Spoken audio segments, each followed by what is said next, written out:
Le roman, classiquement, en fait, lorsqu'il apparaît, sous sa forme en tout cas moderne, au XIXe siècle, est, comment dire, est une forme qui emprunte à des formes plus anciennes et qui est une forme au fond héroïque et qui va tout au long du XIXe évoluer, en fait, repousser les cloisons narratives qui sont les siennes et notamment essayer de devenir toujours plus collectif. Puisqu'au fond, si le grand roman bourgeois apparaît au XIXe, c'est évidemment parce que la Révolution française a eu lieu. Donc parce qu'une forme de vie collective, en fait, s'est emparée d'un pouvoir qui était jusqu'à présent tout de même réservé à une toute petite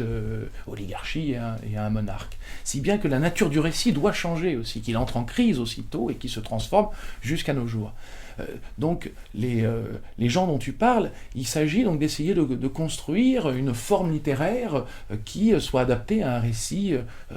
collectif. Alors je suis allé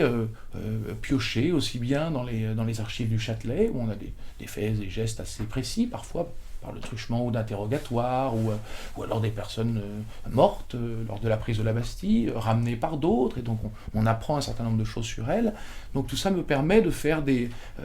portraits, de créer des protagonistes, enfin d'avoir des protagonistes qui ont existé, pardon, et de créer évidemment des personnages, c'est-à-dire de les incarner et de les mettre en mouvement, de les faire vivre.